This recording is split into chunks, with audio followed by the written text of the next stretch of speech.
예수님께서 성자 하나님인데 2000년 전에 성탄의 모습은 너무나 작게 이제 오셨습니다.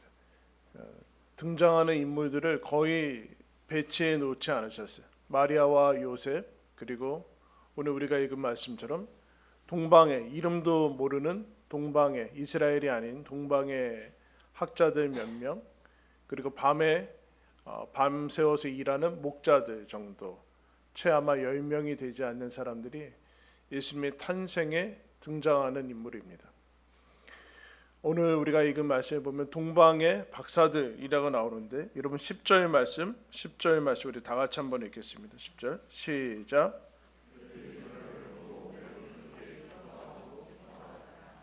그들이 별을 보고 뭐라고 그래요? 매우 크게 기뻐하더라. 뭐가요? 성탄이, 이 예수님의 탄생이 매우 크게 그리고 기뻐하다라는 말도 반복을 하고 있어요. 여러분 성탄이 기쁘십니까? 정말 기쁘세요?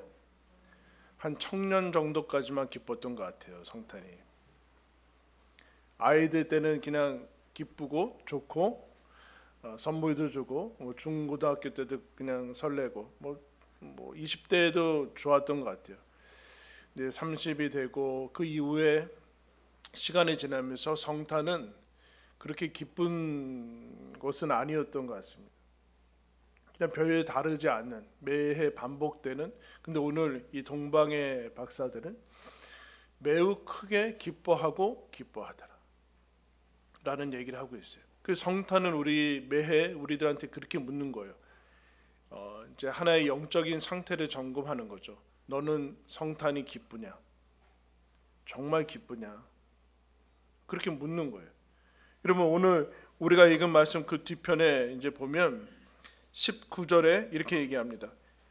19절이 아니라 13절에 그들이 떠난 후에 주의 사자가 요셉에게 현몽하여 이르되 헤롯이 아기를 찾아 죽이려 하니. 뭐라 그래요? 예수님 찾아서 죽이려고 한대요.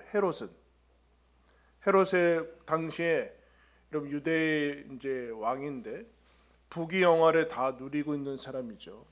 뭐가 아쉬울 게 있겠습니까? 그런데 예수님의 탄생의 소식을 듣고서 예수를 죽이려고 해요. 근데 이 이름도 나오지 않은 동방의 사람들은 매우 크게 기뻐하더라. 여러분 어느 쪽의 삶을 여러분 살고 싶고 동경하고 있습니까? 매우 크게 기뻐할 수 있는가? 아니면 두려움과 이제 공포와, 그래서 예수님을 죽이려고 하는 그런 모습들. 그래서 유대 사람들은 이 소식을 듣고서 뭐라고 하냐면은 3절에 이런 얘기를 합니다. 헤롯 왕뿐만 아니라 온 예루살렘이 듣고 소동한지라. 기대를 안 했던 것 같아요. 구약에서 그렇게 예언했던 메시아의 탄생을 별로 달갑지 않고 굳이 이제 뭐 하러 오나, 아니면 별로 그런 관심이 없었던 것 같습니다. 그러면 왜 이 동방의 박사들은 어떻게 이렇게 예수님의 성탄을, 예수님의 탄생을 기뻐할 수 있었을까라는 모습을 이제 잠시 살피겠습니다. 9절 말씀을 보시면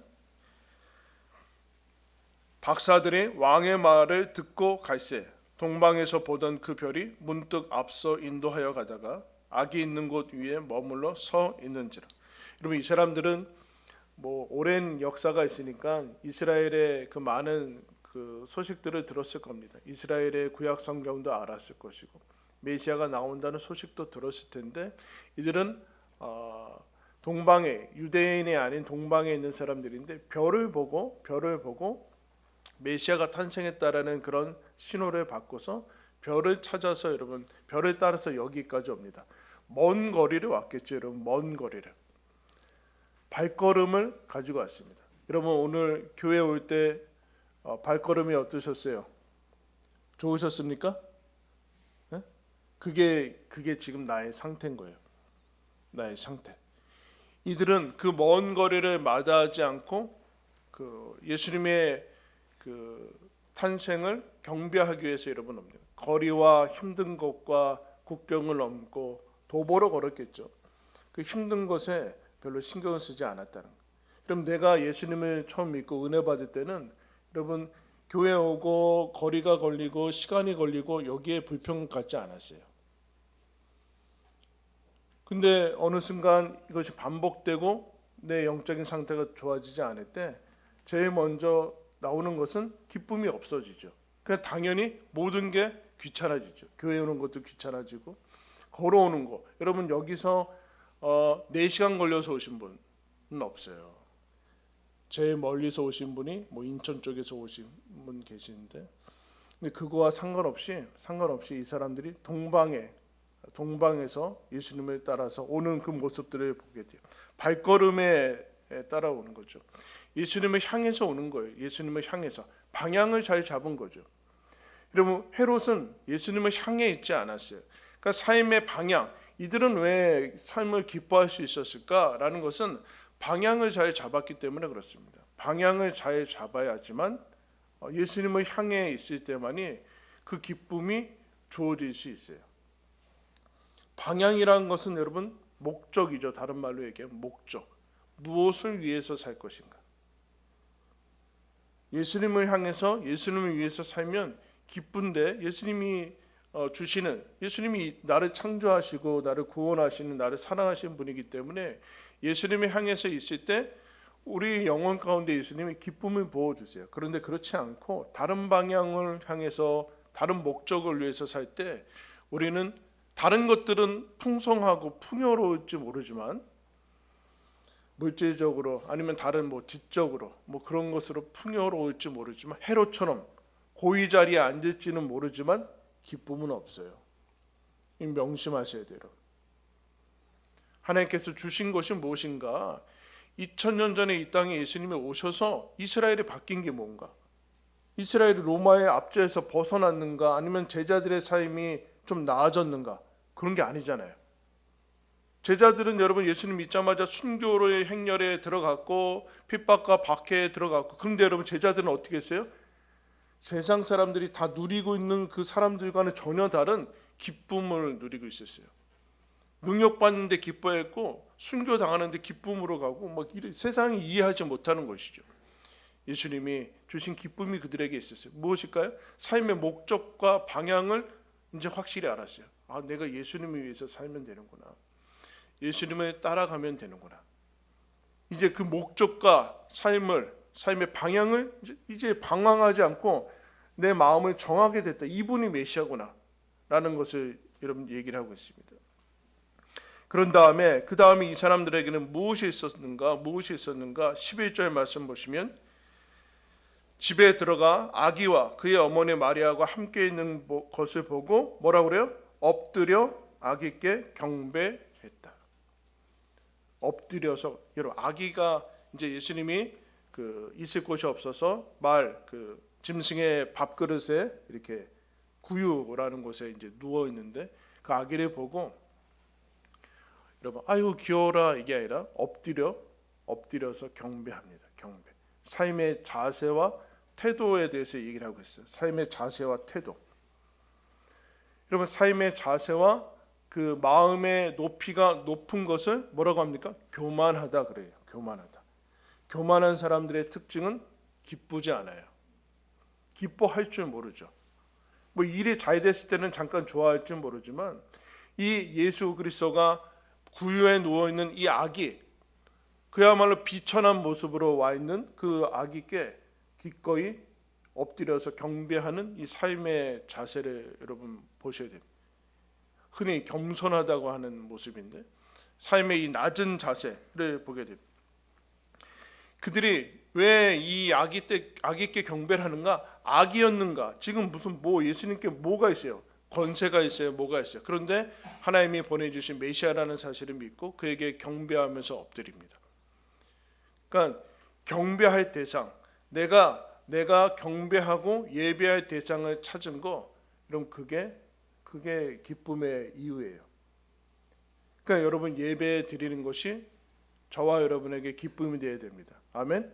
예배가 재미있고 그런 게 아니라 내가 예배 드릴 수 있는 그 하나님을 만났구나. 경배할 수 있는 내 영혼을 향해 그분께 기꺼이 엎드릴 수 있는 하나님을, 신을 만났구나. 그것에 여러분, 우리가 기뻐하지 못하는 이유들은 뭡니까? 어른이 되면, 이제 어른이 아니라 우리 아이들도 그런데, 기쁨을 갉아먹는 것이 뭐예요? 걱정 아니에요. 걱정. 그죠? 걱정. 이건 지금도, 예배드리는 지금도 걱정은 계속 진행되고 있어요. 그죠? 여러분들 삶에 걱정이 지금 계속 진행되고 있잖아요. 그래서 이 성탄에 집중하기가 어려워요. 마음이 나뉘어지는 거죠. 그걸 여러분 원어로 뭐라는가? 염려라고 합니다. 염려는 마음이 나뉘어진다. 다 초점인 거예요. 막 초점이 나눠지니까, 마음이 산란하니까, 마음이 분주하니까 기뻐할 수 없어요. 짜증이 나고 걱정이 되고 그런 것이죠. 여러분들, 걱정은 어떻게 연결이 될까요? 과거에 내가 했던 일들, 그게 오늘의 나를 만드는데, 이 오늘의 이 내가 신경 써야 될 일들이 얼마나 많아요. 그죠? 가스 잠그고 오셨어요? 신경 쓸 일들이 얼마나 많아요. 이게 스트레스와 그 삶의 이 압박들과 끊이지 않는 이 걱정들, 그리고 계속해서 주어지는 그런 모습들에 우리가 쉽게 기쁨이 없어지죠. 그게 분주하게 되고 지치고 짜증이 나고 그런 것입니다. 근데 여러분, 이 사람들은 그런 것이 없었겠습니까? 그런데 아기 예수 그리스도를 보고 엎드려서 경배하는 것을 보게 돼요. 이 예수 그리스도, 전혀 눈으로 보기에는 압도당할 것도 없고 놀랄 만한 것도 없는, 그런데 하나님께서 우리를 위해서 메시아를 사람으로 보내셨구나라는 이 사실에 경배하고 경의를 표하고 압도를 당하는 것을 보여요. 여러분, 이 헤롯과 이스라엘 사람들은 놀라지 않아요. 놀라질 않아요. 놀랄 수 있는 능력을 상실한 거죠. 그러면 재미없잖아요. 리액션이 있어야 될 거 아니에요. 리액션이. 저도 설교 끝나고 좀 박수 좀 받고 왜 찬양 끝나고 박수만 하는 거예요? 농담입니다. 놀랄 수 있고 경이, 그러니까 경탄할 수 있는 대상을 만난 거예요. 하나님께서 이와 같이 일을 하시는구나. 압도되는 것이 여러분 필요한, 이 자세에 대해서 얘기해요. 엎드림. 발걸음뿐만 아니라 예수님을 향해서 나아가는 그 발걸음이 뿐만 아니라 엎드리는 것이 있어요. 이 자세와 예수 그리스도가 사람인 동시에 하나님이니까 그분께 기꺼이 엎드릴 수 있는 이 경배와 예배의 자세가 기쁨의 근원이다라는 거예요. 여러분, 삶의 무게와 삶의 자세가 낮아지길 바랍니다. 이 자세와 태도예요. 태도와 자세와 그 무게중심이, 영혼의 무게중심이 여러분 낮을 때 기쁨은 언제나 흘러갈 수 있어요. 여러분, 얼마나 기쁩니까? 세례와 입교를 하는 우리 지체가 있다는 것이 얼마나 감사해요. 하나님께서 지금도 일하고 계시는구나. 하나님께서 아직도 한 영혼을 구원하고 계시는구나. 라는 사실에 얼마나 여러분 감사합니까? 이게 여러분 경배, 엎드리는 모습이죠. 이 두 번째, 이 동방 박사들이 가지고 있었던 모습이에요. 세 번째는 무엇인가? 엎드림. 그 다음에 한번 따라하십니다. 드림. 엎드려 아기께 경배하고 뭐 하는가? 보배 합을 열어 황금과 유향과 모략을 예물로 드리나. 여러분, 이 사람들이 왜 여기까지 왔냐면, 여기에 별을 따라가면 이스라엘의 왕이 태어난다고 해서 와서 왕께 드릴 예물을 가지고 온 거예요. 세 가지 흔히 얘기하는데, 황금과 유향과 모략, 다 귀한 것으로, 뭐 이게 유향도 뭐 그 제사, 이스라엘 제사에 쓰이는 고귀한 거고, 모략도 뭐 여러 가지 향과 뭐 이제 마취제와 여러 가지 것들로 쓰이는 귀한 것인데, 왕에게 드릴 예물을 가지고 왔어요. 이런 하나님의 은혜가 충만하면 하나님께 드리는 것이 아깝지 않아요. 그런데 하나님의 은혜가 떨어지면 하나님께 드리는 게 제일 아까워요. 거기서부터 빼요. 그러면 어떻게 돼요? 기쁨은 사라져요, 여러분. 주는 게 기쁨이거든요. 사랑의 핵심은 주는 거예요. 줄 때 기쁨이 있지 받는 것보다 주는 게 더 복이 있다. 주님께서 얘기를 하셨어요. 이 사람들은 여러분 그냥 발걸음을 와서 경배만 하지 않았어요.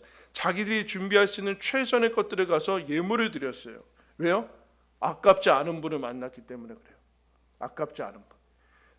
내가 가지고 있는 모든 것을 드려도 아깝지 않은 분, 그 모든 것을 나에게 주신 분을 만났기 때문에. 여러분 그게 사랑이에요. 사랑. 아무리 줘도 아깝지 않고 더 주고 싶고 못 줘서 미안한 게, 이게 사랑의 기본적인 정서예요. 정서. 근데 내 인생을 다 드려도 아깝지 않을, 근데 내 인생을 다 드리는 것을 표현하는 그 모습이 이 사람들에게 있어요. 그때 여러분 어떻게 합니까? 이 사람들이 매우 크게 기뻐하고 기뻐하다. 여러분 하나님께 왜 기쁨이, 하나님 이 성탄에 왜 기쁨이 없는가? 하나님께 드리지 않아서 그래요. 그럼 뭘 드려야 되는가? 내 인생을 드리는 거죠. 인생. 왜 드릴까요? 헤롯과 같은 사람의 인생에, 세상의 인생에, 하나님 없는 사람의 인생의 특징이 뭘까요? 한번 따라했습니다. 허무. 허무예요. 허무. 아무리 열심히 일해요, 아무리 부귀영화를 누려도 인생의 마지막에 아무것도 남지 않아요. 허무한 게 세상의 특징이에요. 허무한데 밑이 빠진 독인데 거기다 뭘 갖다 보여. 그러니까 아는 거예요. 여러분 이 사람들이, 하나님께서 왜 유대의 박사들, 유대의 선지자, 유대의 서기관들이나 바리새인들을 부르지 않고 왜 동방의 박사들을 불렀을까? 라는 생각이, 거기 여러분 나눠져 보면은 동방의 박사, 거기에 밑에 점성가 이렇게 돼 있어요. 별을 가지고 점치고 학자들이겠죠. 천문학자뿐만 아니라 별 가지고 우주를 이제 그런 사람들인데 왜 그랬을까요? 이 사람들은 아는 거예요. 내부에 있는 사람들이 이것이 계속 몇백 년 동안 들었는데 메시아는 오지 않고 지겹고 이스라엘은 점점 나빠지고, 이게 현실에 무슨 의미가 있냐, 신앙이. 성탄이 우리 현실에 무슨 의미가 있어? 다 필요 없어. 권력과 돈이 최고야. 이렇게 하면서 살아왔겠죠. 그래서 아예 제쳐놨어요. 예수건 뭐건 신경 쓰지 않고 예수가 삶의 현실에 개입한다고 하니까 제거하는 거예요. 하나님이 내 삶에 들어와서, 성탄이라는 것은 인류의 역사뿐만 아니라 2000년 후에 우리 삶 가운데 들어와서 개입해서 들어와서 임마누엘 되셔서 내 삶에 같이 살아가시고 개입하신다는 건데, 귀찮은 거죠. 제거하는 거예요. 그럼 기쁨도 같이 제거돼요. 왜냐하면 예수님이 기쁨을 주시는 분인데. 근데 여러분 이 사람들이 이방에서 이렇게 옵니다. 무슨 소리예요? 다 아는 거죠. 우리가 하나님 없는 세상에서 왔습니다. 하나님 없는 세계에서 왔습니다. 부귀영화를 다 누려봤습니다. 그러나 거기에는 기쁨이 없습니다. 허무만이 존재합니다. 그래서 이 소식을 듣고 이거를 발견하고 먼 거리를 마다하지 않고 아기에게 엎드려 경배하고 자신들이 귀한 것을 드릴 만큼 이제 드디어 우리의 삶의 기쁨과 목적과 방향과 쏟아부을 곳을 알아차렸습니다. 우리가 사는 세상에는 없습니다. 다 해봤습니다. 그래서 여러분 이방에서 오는 거예요. 여러분 왜 크리스찬이 되고 기독교 안으로 들어오고 하나님 안에 들어왔는데 왜 세상을 기웃거리세요? 아직 뭐가 미련이 남으세요? 여기 없는 게 거기 있는 것 같으세요? 그렇지 않다라는 거예요. 그 사람들이 이거 다 해봤습니다. 그런데 거기에는 허무밖에 없습니다. 근데 예수 그리스도를 보고 이들이 자기의 것들을 드리면서 이런 얘기하는 거죠. 허무하지 않는, 즉 모든 것이 예수님께 쏟아부으면 영원히 기억되는, 하나님께서 영원히 새기시는 영원한 삶뿐만 아니라 하나님께 드리고 하나님께 헌신하고 하나님께 쏟아붓는 그 삶은 하나님의 영원히 기억되는 이 삶을 우리들한테 허락하신 것을 알기 때문에 여러분 드디어 기쁜 거예요. 여러분 사람은 자기 인생을 걸만한 것을 누구나 찾습니다. 압도당할 대상과 일을 여러분 찾는 게 인간의 본성이에요. 그러니까 어디에서든 경배하고 그런 게 인간의 본성인데 드디어 가짜가 아닌 진짜를 찾아낸 거예요. 여기에다 경배하면 되는구나. 이분께 엎드리면 되는구나. 이분께 내 모든 것을 쏟아부으면 하나님께서 기뻐하시고 영원히 기억되는 삶으로 영광스러운 삶을 허락하셨구나라는 것을 드디어 이 사람들이 찾은 거예요. 그게 성탄이에요. 성탄. 성탄의 기쁜 소식. 성탄의 기쁜 소식은 여러분 주보를 한번 볼까요? 왜 기쁜가?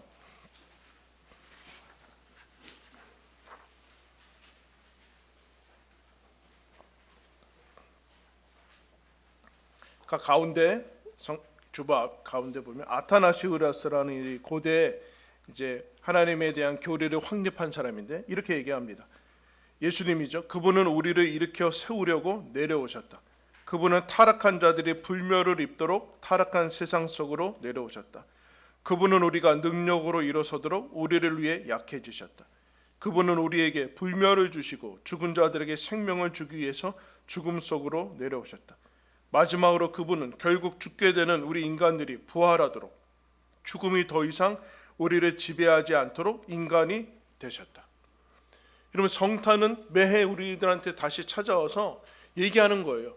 여러분 우리는 우리가 살았던 과거를 보며 후회하고 안타까워하고 또 우리의 다가오는 미래에 불안해하고 지금 계속되고 있는 삶의 여러 가지 의무와 책임 속에서 허덕이는데 여기서 기쁨이 사라지는데 좋다. 주님께서 이런 얘기하는 거예요.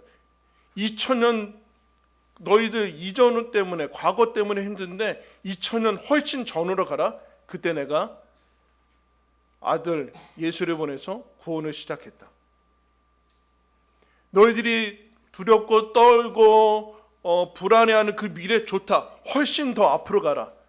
너희들 죽음과 이 세상의 끝 넘어 예수님이 오셔서 다시 구원을 완성할 것이다. 그러므로 뭐라고 하는가? 기뻐해라. 기뻐해도 된다. 그 얘기. 기뻐해도 된다.